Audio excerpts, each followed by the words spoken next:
semana, lo que se le llama la Semana Mayor, la Semana Santa, ¿verdad? Lo vemos como una oportunidad para tratar de alcanzar al no alcanzado y impactar con el Evangelio de Cristo aquellas almas que están alejadas, aquellas ovejas que aún no saben que son ovejas del redil del Señor Jesucristo, pero también para edificación, afirmación de la iglesia que somos todos nosotros.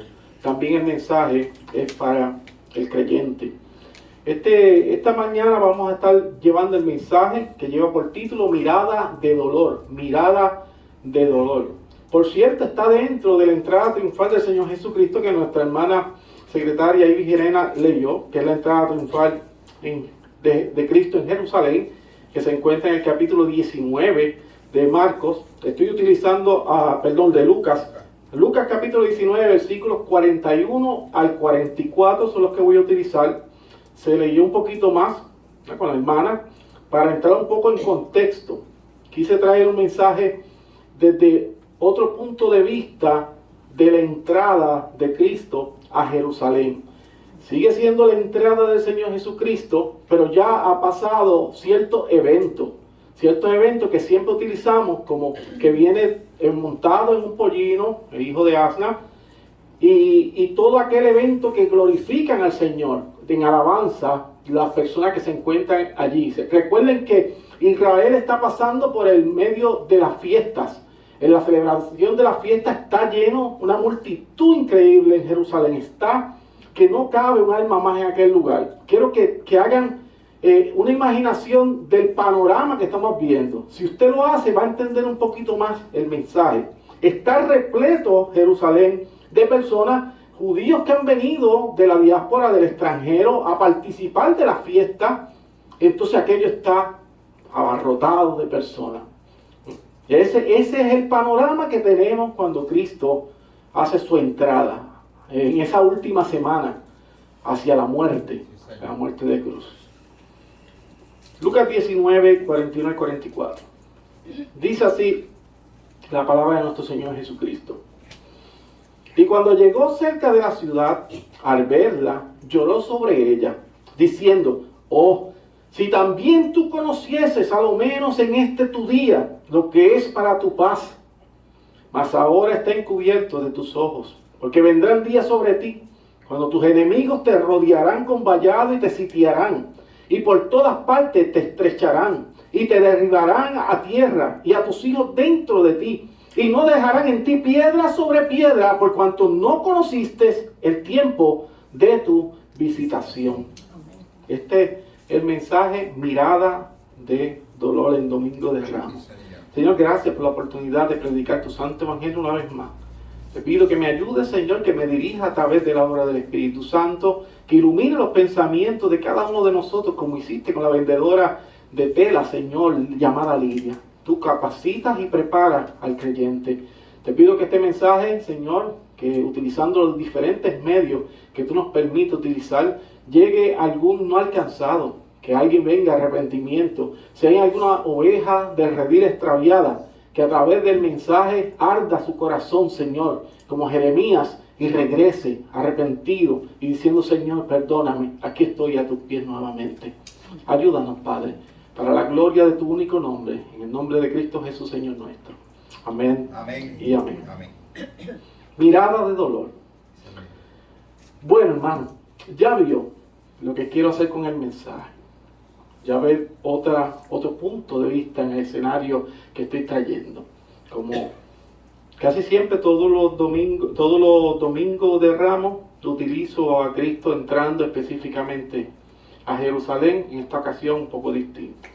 Como estamos hablando del dolor, el dolor suele llegar a nuestras vidas más veces de lo que nosotros deseamos. La vida está repleta de muchos dolores, diferentes dolores, tanto físicos como en el alma, que son peores. Yo siempre les digo que más duele una palabra que le digan a uno, a alguien que uno aprecia mucho, a alguien que uno ama, que te la diga y te lastime con esa palabra, que a veces que un golpe físico, que una fractura o algún tipo de dolor. Pero cuando te dicen palabras hirientes, a veces permanecen por mucho tiempo en nuestro pensamiento, en nuestro corazón. A veces un ser humano sufre en silencio. Ese es bien peligroso, ¿verdad? Ese sufrimiento en silencio, con la única intención de evitarle ese dolor y tristeza. Nosotros tenemos que ir al Señor buscando esa paz, ¿verdad? Cuando alguien que hace algo que le afecta a alguien que amamos, la tristeza nos inunda increíblemente. Cuando usted ve el sufrimiento de un ser que usted ama. No soportamos ver sufrir a las personas que nos importan. No, es muy difícil ver una persona que a uno le importa muchísimo sufrir. Así que nos guardamos nuestro sufrimiento, la tristeza, solamente para que esa otra persona sea, en la medida que se pueda, feliz. A veces dejamos de ser de nosotros mismos para que la otra parte sea feliz. Y eso lo hablamos en varias clases, que la felicidad también es desprendimiento de ser de uno para ser del otro. Y es un tipo de sometimiento, que la palabra sometimiento no gusta hoy en el siglo XXI, pero una forma de amar es someterse a la otra parte. Nosotros nos sometemos a Cristo en amor, en obediencia, por amor. Y es un sometimiento hermoso, hermoso, a Él. Y así hacemos con las personas que nos importan. En ese dolor o la tristeza, esa tristeza que inunda, entra un estado a veces de las personas de aislamiento, donde el que sufre se encuentra solo, excepto, claro está, nuestro Señor está presente, Dios está presente, Él nunca nos abandona. Es un estado de dolor silencioso, un dolor en silencio, que se refleja muchas veces en los ojos de la persona. Por más que usted lo ve que sonríe y que trata de hacer el personaje de la alegría, porque lo hacemos, por dentro estamos destruidos. Y a veces, más veces de lo que nos imaginamos, se le nota a la persona en su mirada que está triste. Usted ha visto personas que disimulan muy bien y tú le ves el rostro y sus ojos y está triste, pero tú lo ves que está riéndose y hablando con los demás, pero sabe que está quebrantado completamente. Pero tratamos de disimular y a veces lo hacemos muy bien, pero en los ojos de la persona muchas veces se ve ese dolor.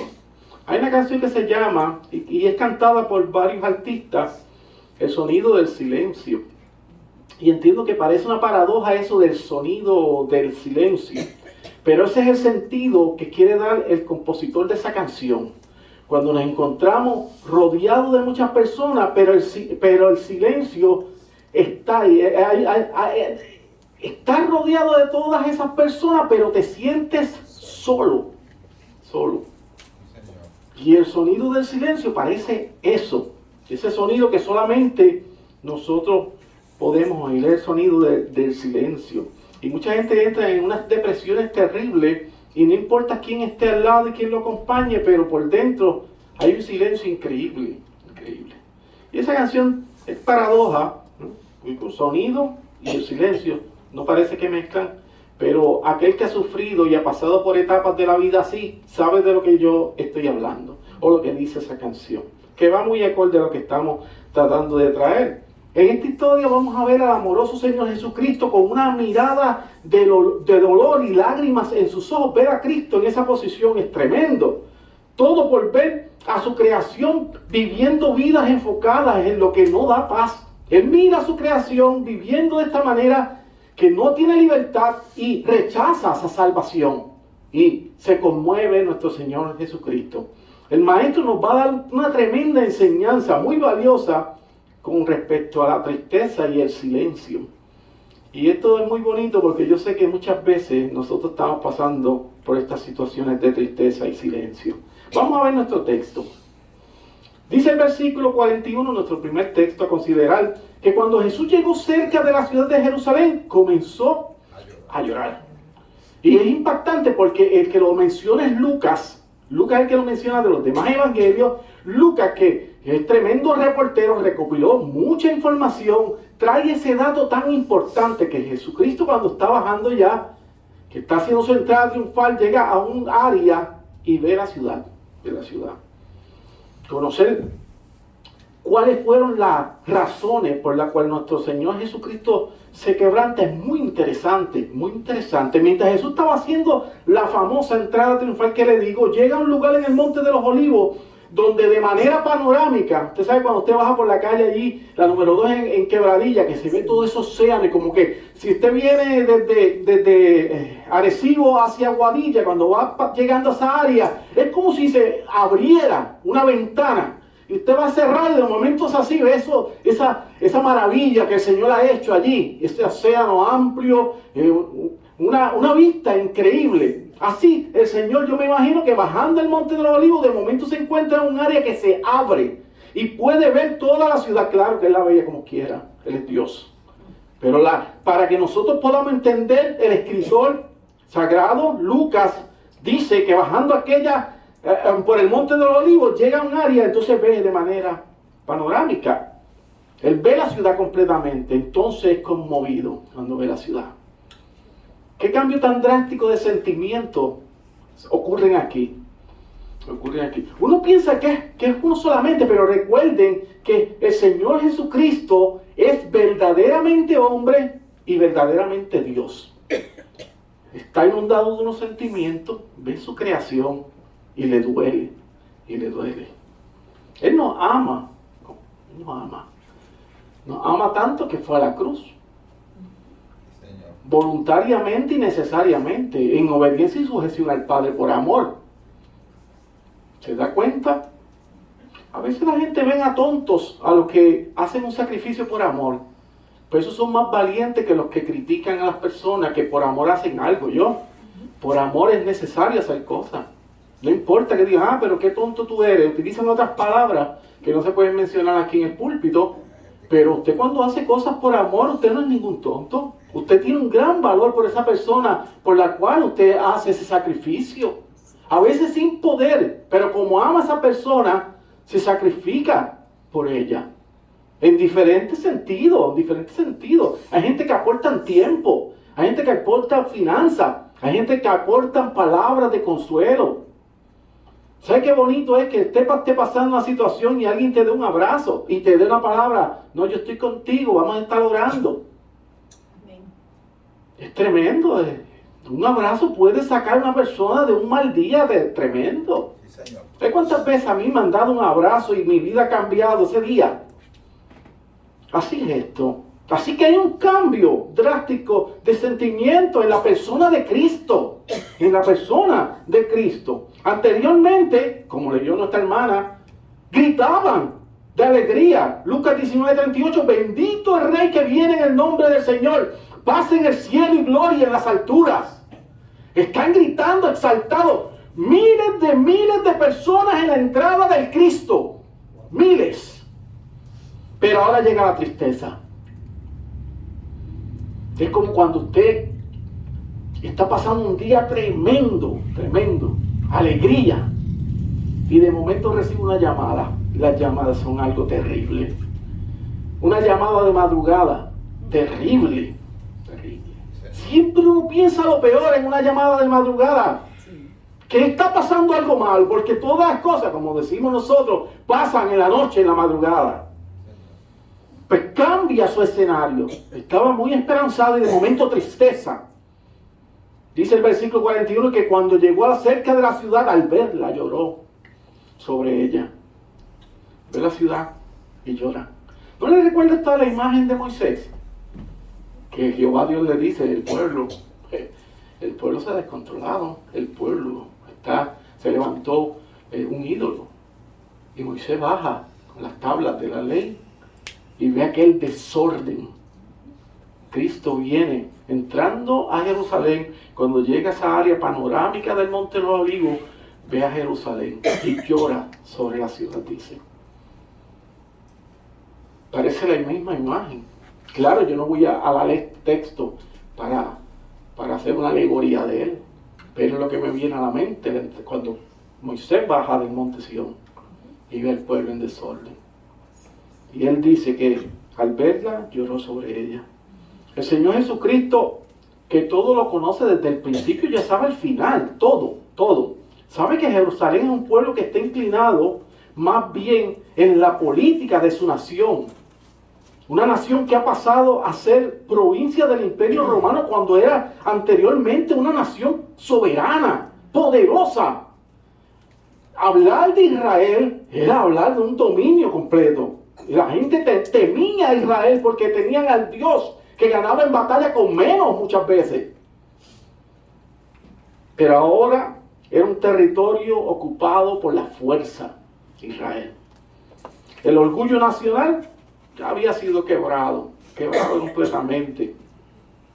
Su mente estaba puesta de los israelitas. La mente de los israelitas estaba puesta en el regreso de los días de la gloria pasada. ¿Sabes que hay gente que vive de la gloria pasada? No porque antes, porque yo hice, porque ya esas cosas pasaron. Eso pasó, aquí de frente. Pero Israel quería volver a la gloria pasada.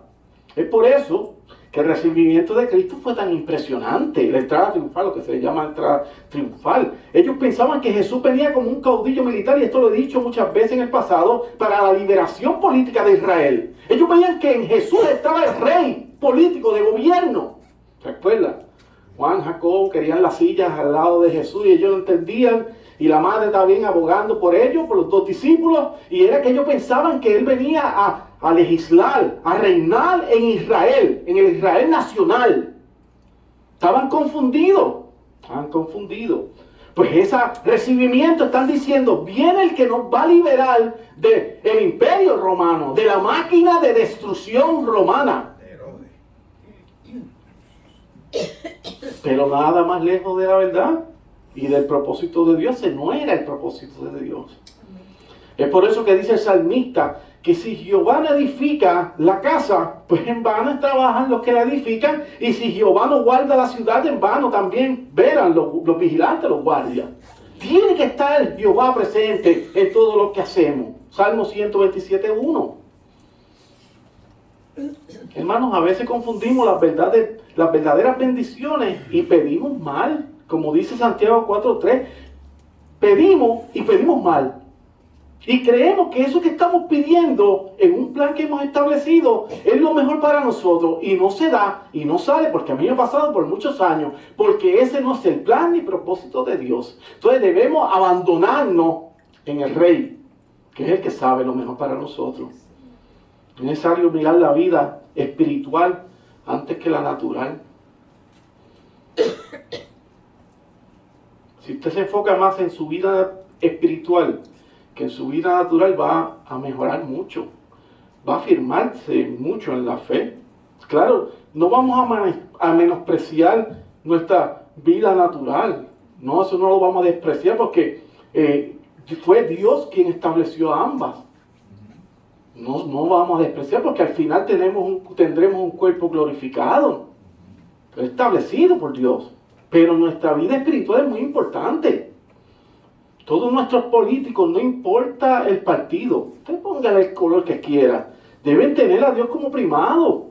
Si no tienen a Dios primero en todo, están destinados al fracaso. Si Dios está presente en el gobierno, la nación es sólida. ¿Por qué usted cree que la nación americana es una de las naciones más poderosas del mundo? Porque fue establecida bajo los cimientos de la palabra de Dios. Claro que se ha desordenado y se ha dado la espalda a Dios durante muchos años, pero como fue afirmada, su fundamento en la iglesia de Cristo, se convirtió en la más poderosa del mundo. Porque lo que Dios está, Dios prospera y bendice y fortalece. Y siempre van a vencer los hijos del Señor. Aunque usted no lo entienda, ni yo cómo. Dios lo hace. Dios lo hace. Dios lo hace. El pueblo de Israel estaba tan alejado de Dios. Se habían convertido en un pueblo idólatra. Y miren esto que interesante. Se había convertido en un pueblo idólatra sin ídolos visibles. Porque no es necesaria una figurita o yo para usted ser un idólatra. Nos hemos confundido con los años. Porque hoy día la iglesia protestante está llena de idolatría. Y esto yo no lo había visto solo hace como 4 años atrás fue que comencé a ver esto y a estudiar sobre esto. Uno dice, pero ¿cómo va a ser que la iglesia protestante esté llena de ídolos? Sí, llenísima de ídolos. Pero es que no hay figuras, no necesitan figuras. No, es aquí. Hacemos ídolos de muchas cosas. De muchas cosas. Entonces, usted no ha visto que gente, cuando usted habla con algunas personas, y posiblemente nosotros lo hemos dicho en algún momento, como que ponemos la situación y las cosas y después Dios. Son ídolos. Siempre que usted tenga algo antes que Dios, es un ídolo. Porque su corazón está en el lado equivocado. Usted puede tener cosas, pero primero es Dios. Así que el pueblo de Israel no tenía ninguna imagen. Bueno, después del cautiverio, 70 años, aprendieron la lección. Nunca más había una imagen en Israel, pero estaban con su corazón lleno de idolatría. Habían construido ídolos en el lugar más perjudicial del ser humano, aquí, en el corazón. Isaías 29:13, y esto lo hablo en las clases también, dice pues el Señor, Isaías el profeta: porque este pueblo se acerca a mí con su boca y con sus labios me honra, pero su corazón está lejos de mí y su temor de mí no es más que un mandamiento de hombres que le ha sido enseñado. Se da cuenta que lo que yo decía ahorita es real. Hay gente que está en las iglesias por tradición y costumbre, son enseñados adiestrados, pero no tienen una real conversión. El pueblo de Israel hacía eso.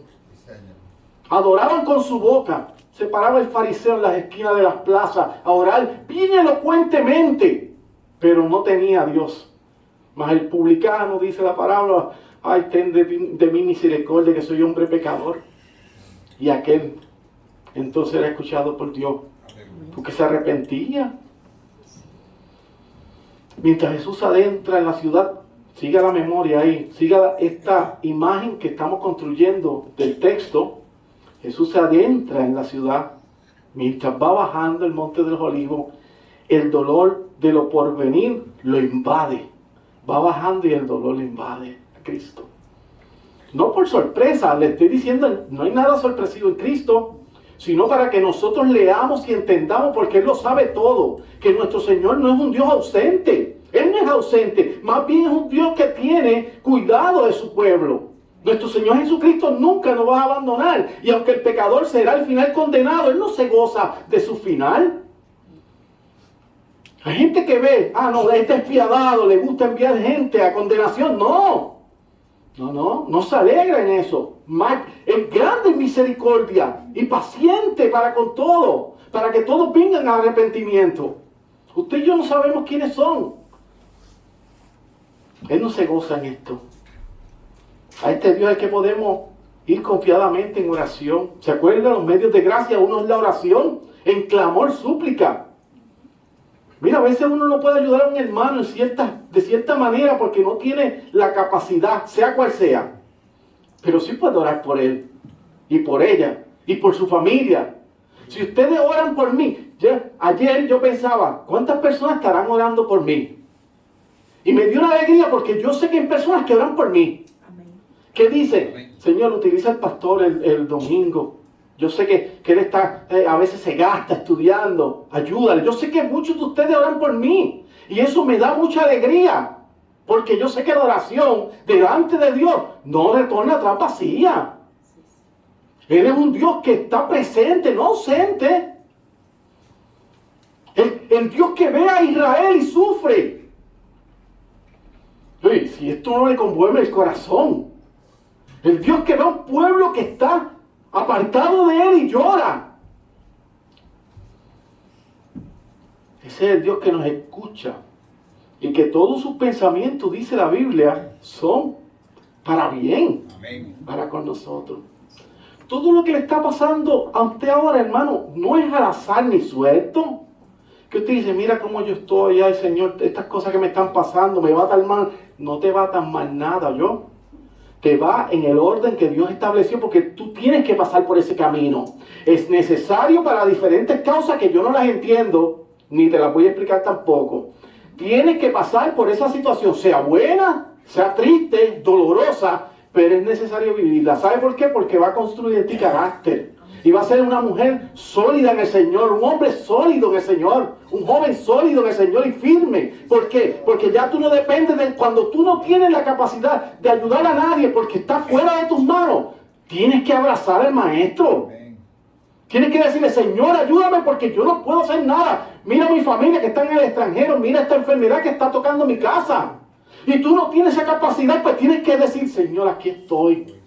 Con mis manos vacías, porque ¿qué te voy a dar? Y adoración. Esas notas yo no las tengo aquí, hermano. Son cosas que uno aprende durante los años. La piedad de los hermanos, cosas que uno ve durante los años de ministerio. Gente que son verdaderos creyentes, y uno se acuerda de todo eso. Gente buena de Dios. Jeremías 29:11, porque yo sé los pensamientos que tengo cerca de vosotros. Dice Jehová, pensamientos de paz y no de mal, para daros el fin que esperáis. Ese es Cristo. Es Cristo. El escritor de la carta a los Hebreos nos dice que nos acerquemos confiadamente al trono de gracia para alcanzar misericordia. Eso cerca y Él no lo va a rechazar. Sino allí en los pies de Cristo hay misericordia, hay paz, hay promesa, hay propósito en los pies de Cristo. Allí se encuentra el oportuno socorro. Y tú no eres que te sostiene de Él, Él te sostiene a ti. Y nadie puede abrir su mano, nadie. Hebreos 4:19, nadie puede abrir la mano del Maestro una vez te tiene. Amén. En el versículo 42 nos vamos dando cuenta del porqué el lamento de Cristo. Oh, si tú también conocieses a lo menos este día lo que es para tu paz, mas ahora está encubierto de tus ojos. La Nueva Versión Internacional traduce: como quisiera que hoy supieras lo que te puede traer paz, pero eso ahora está oculto a tus ojos, le dice. Clarito.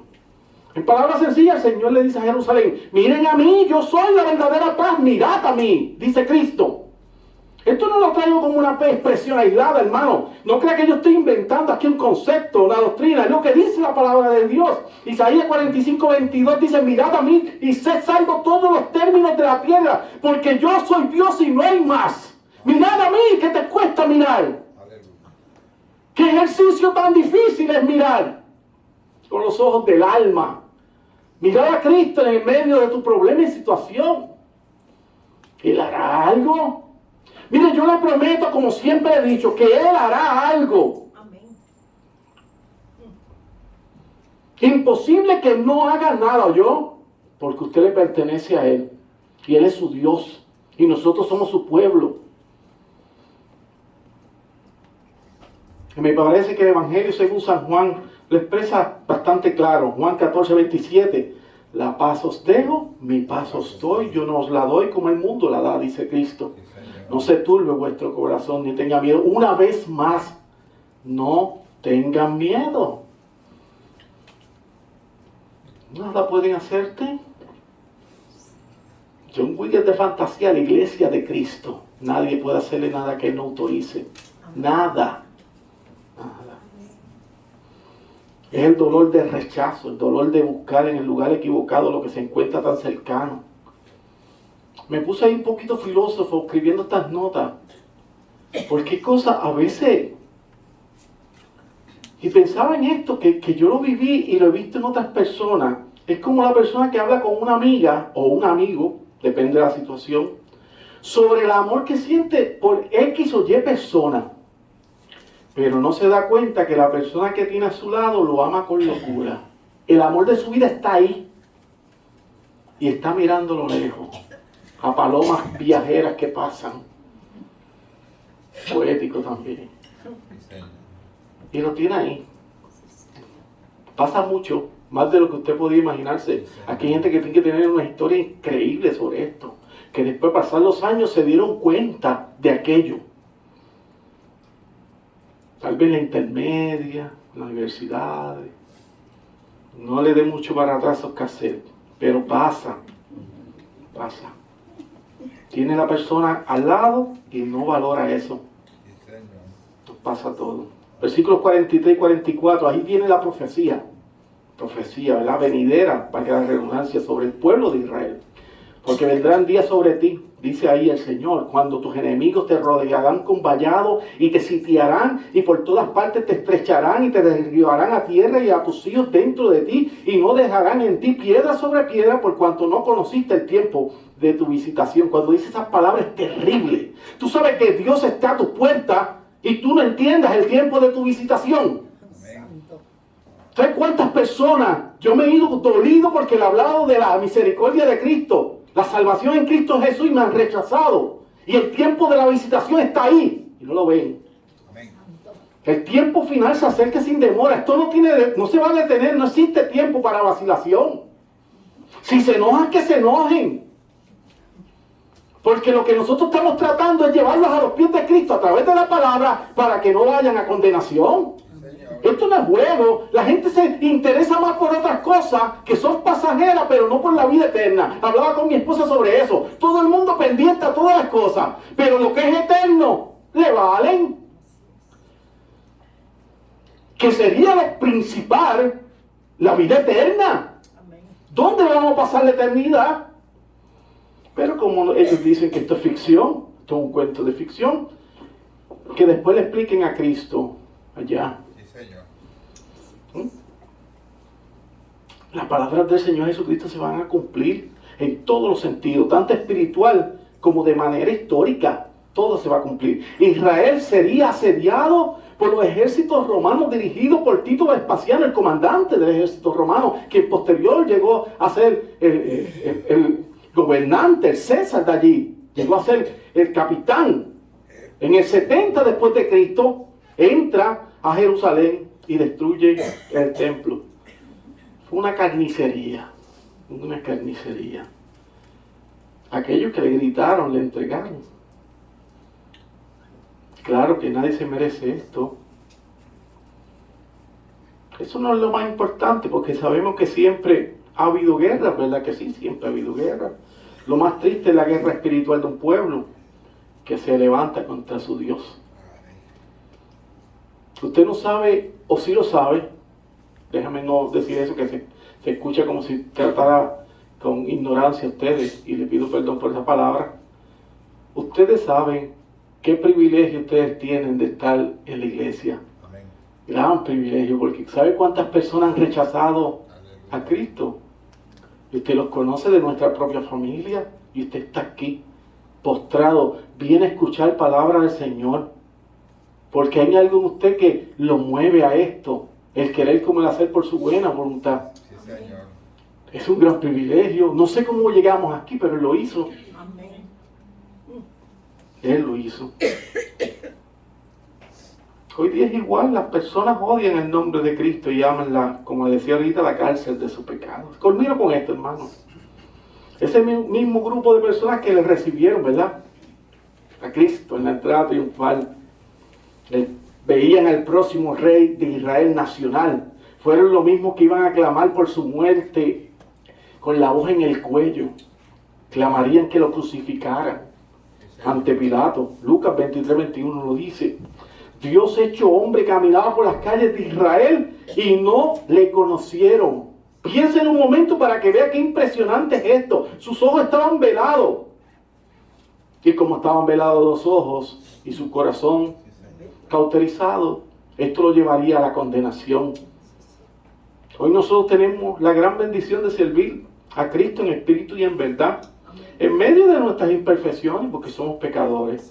Cuando el Evangelio es predicado, la persona que escucha el Evangelio es alumbrado con la luz de la esperanza, con la vida eterna. Amén. Es menester, hermano, que la iglesia ore por la salvación de los nuestros. Mire, hermano, ore por la iglesia, ore por los hermanos de la iglesia, ore por su familia. Amén. Ore por su familia, pero entonces ore por los demás desconocidos, por aquellos que vendrán a Cristo.